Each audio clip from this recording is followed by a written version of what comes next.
le monde de la mode est en deuil. La styliste anglaise Marie Kant est morte paisiblement à l'âge de 93 ans chez elle dans le Surrey, au sud de l'Angleterre, ce jeudi 13 avril. C'est sa famille qui a annoncé cette triste nouvelle via un communiqué adressé à Pan News Agency. Elle laisse derrière elle son fils, Orlando, né en 1969 de son union avec Alexander Plunkett Green, décédé en 1990, ainsi que ses 3 petits-enfants. Figure phare du swing London avec son bob court à franges imaginé par le coiffeur Vidal Sassoon, la pétillante créatrice a insufflé un vent de fraîcheur dans les années 1960 grâce à ses créations colorées et à son invention de la mini-jupe. Retour sur une vie de création.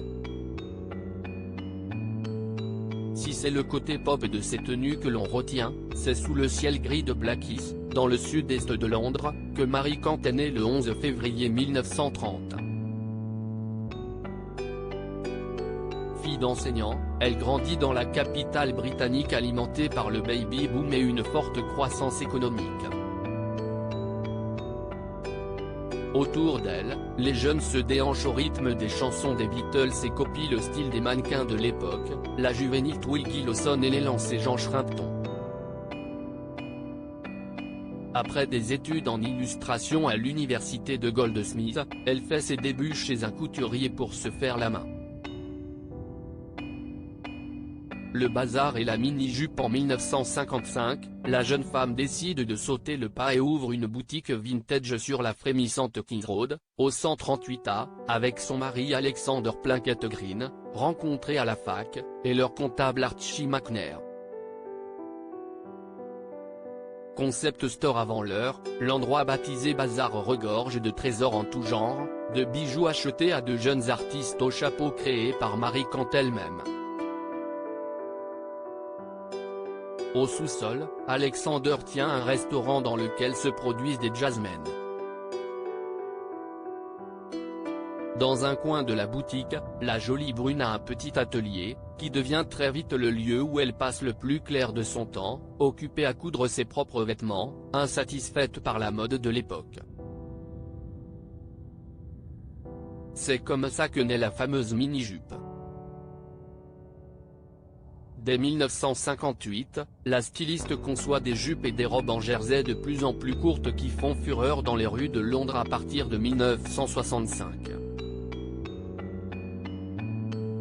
Les filles montrent leurs jambes comme jamais auparavant, un véritable bouleversement dans l'histoire de la mode. Elles se disputent la véritable origine de la pièce avec le couturier André Courrèges et le tailleur Lucien David Langman. Le mystère demeure quant à savoir qui de l'anglaise ou des deux français a eu l'idée en premier. Telle une toile vierge, les vitrines du bazar ne manquent pas d'audace, Marie Kant y empilant par exemple des dizaines de briques de lait et choquant les plus conservateurs avec ses ourlets bien au-dessus du genou. Outre la mini, Marie Kant coud son logo Daisy, une marguerite, sur des petits cardigans, des hot pants, shorts courts appréciés pour la liberté de mouvement qu'ils offrent, des vêtements de pluie imperméables pour sa wet collection, des collants aux 1001 couleurs. Tout exulte de gaieté, de jeunesse et de confort.